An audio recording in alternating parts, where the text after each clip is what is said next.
Assalamualaikum warahmatullahi wabarakatuh. Alhamdulillah wassalatu wassalamu ala Rasulillah wa ala alihi wa ashabihi wa mawala amma ba'du. Pertama-tama marilah kita panjatkan puji syukur kehadirat Allah Subhanahu wa taala yang selalu tidak ada henti untuk memberikan kita begitu banyak rahmat, begitu banyak pertolongan, begitu banyak nikmat yang diberikan Allah. Tentunya kita sebagai hamba yang beriman, hamba yang bertakwa harus selalu bersyukur atas segala limpahan rezeki, limpahan karunia dari Allah Subhanahu wa taala. Dan merupakan suatu rahmat dari Allah kita bisa bertatap muka melalui video ini. Harap diperhatikan, kita masih bisa diberi kesempatan untuk melaksanakan pembelajaran jarak jauh, khususnya untuk kelas 9 MTS At-Taufik yang Bapak banggakan. Alhamdulillah kita masih bisa mengadakan pembelajaran jarak jauh. Mudah-mudahan selalu diberikan pemahaman dan selalu diberikan ilmu yang bermanfaat. Amin ya Allah ya Rabbal Alamin. Tidak lupa salawat beserta salam senantiasa tercurah limpah kepada baginda alam Nabi besar Muhammad sallallahu alaihi wasallam. Anak-anak sekalian, kelas 9 yang Bapak hormati dan Bapak banggakan serta Bapak cintai. Alhamdulillah kita masuk ke pembahasan selanjutnya, yaitu bab ketiga tentang jujur dalam muamalah. Ya, setelah kemarin kita sudah membahas 2 bab di sebelumnya dan kalian sudah mengisi penilaian tengah semester. Alhamdulillah, mudah-mudahan yang nilainya bagus bisa dipertahankan untuk nilai yang bagus lagi di akhir semester nanti. Adapun yang kurang dan belum melaksanakan penilaian tengah semester, silahkan untuk memperbaiki nilainya untuk bisa nilainya lebih bagus lagi di akhir semester nanti. Alhamdulillah. Anak-anak sekalian, di dalam bab ketiga ini adalah jujur dalam muamalah, yakni kita diberikan pemahaman agar dalam setiap muamalah, contohnya jual beli, contohnya perekonomian dalam Islam, kita diharapkan selalu berbuat jujur. Karena jujur itu akan membawa kita keberkahan dalam bermuamalah. Ya. Anak-anak sekalian, perlu disampaikan bahwa dalam pembahasan kali ini ada beberapa hadis yang berkenaan dalam jujur dalam bermuamalah, ya. Yaitu hadis yang pertama yaitu dari Ibnu Abbas, ya, dari Ibnu Abbas. Kemudian riwayatnya dari Imam Baihaqi, ya. Di situ akan dijelaskan tentang jujur dalam muamalah, ya. Nah, di dalam hadis itu ada beberapa bagian ya anak-anak. Yang pertama yaitu sanad, ya. Yang kedua matan, yang ketiga rawi. Nah, ketiga bagian ini tidak terlepas dari isi hadis tersebut, ya. Seperti di sini adalah sanadnya atau yang menyampaikan yaitu dari Ibnu Abbas, berarti sanadnya Ibnu Abbas, ya. Nah, Ibnu Abbas ini adalah sahabat Nabi yang terdekat yang mendengar perkataan Nabi, ya, itu disebutnya sanad, ya. Nah, sanadnya Ibnu Abbas. Kemudian matannya yaitu isi hadis itu, ya, isi hadis dari hadis yang disampaikan oleh Ibnu Abbas, ya. Di sini matannya anak yaitu qala Rasulullah sallallahu alaihi wasallam, ya, sallallahu alaihi wasallam, Rasulullah sallallahu alaihi wasallam berkata. Nah, berarti ini hadisnya yaitu perkataan, ya. Jadi hadis ada perkataan, ada perbuatan, ada takrir, ada isyarat dari Rasul itu. Nah, di sini perkataan qala, ya, artinya berkata. Rasulullah SAW berkata atau bersabda.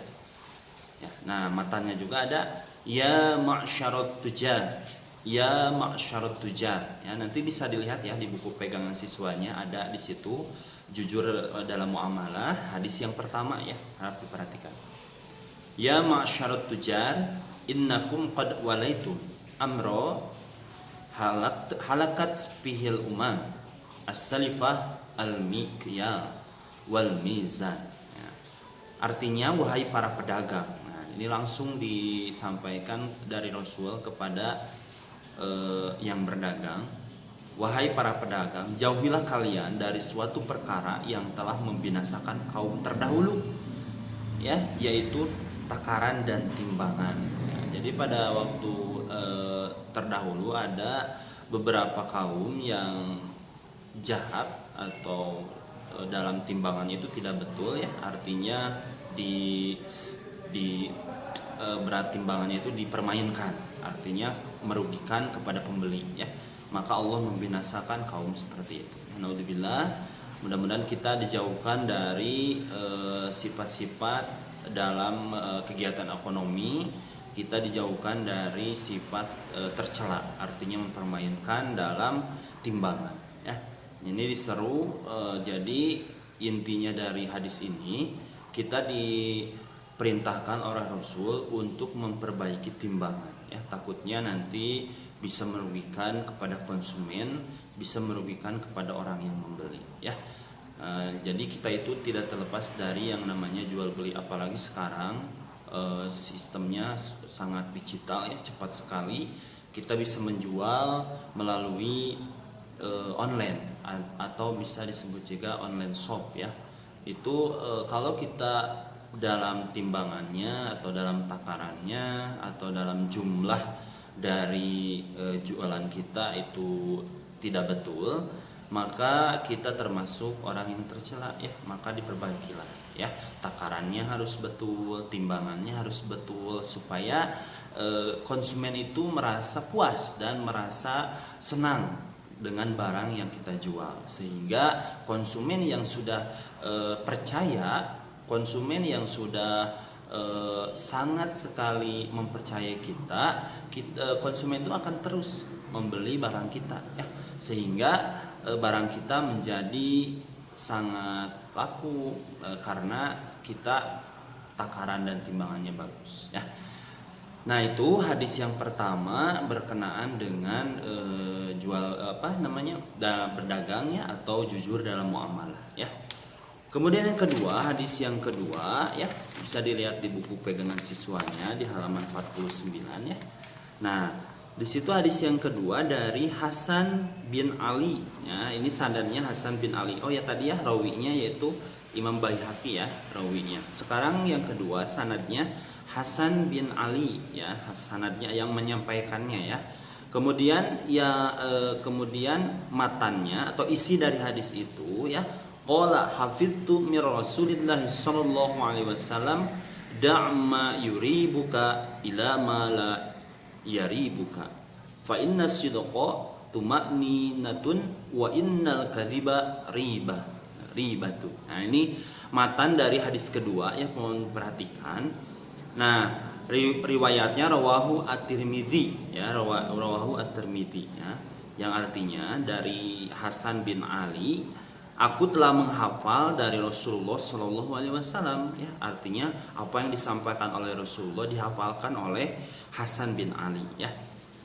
Kemudian tinggalkanlah sesuatu yang meragukanmu, kerjakan sesuatu yang tidak meragukanmu. Nah, sesungguhnya kejujuran adalah ketenangan dan kedustaan adalah keraguan, ya.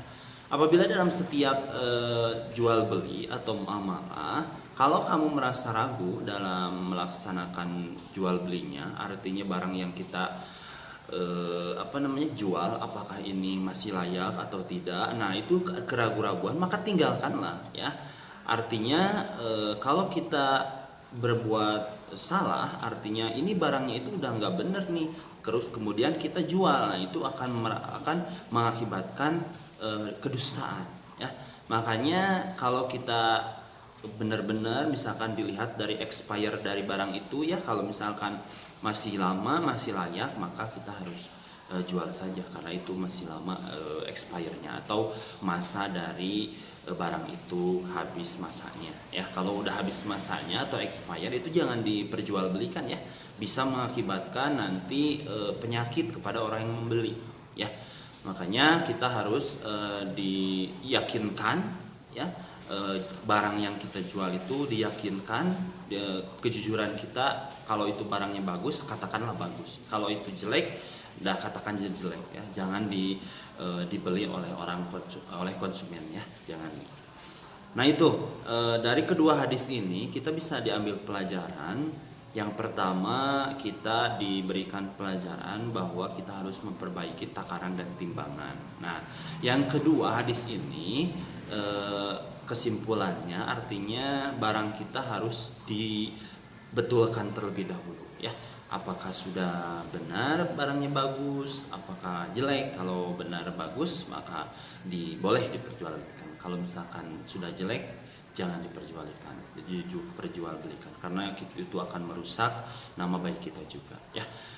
Mungkin itu anak-anak yang bisa Bapak sampaikan dalam pertemuan kali ini. Alhamdulillah kita bisa diberikan pelajaran, mudah-mudahan jadi ilmu yang bermanfaat ya. Dari kedua hadis ini berkenaan dengan bab ketiga jujur dalam muamalah ya. Terima kasih atas perhatiannya anak-anak, mudah-mudahan ada manfaatnya. Kita nanti bertemu lagi di pertemuan selanjutnya. Terima kasih. Wassalamualaikum warahmatullahi wabarakatuh.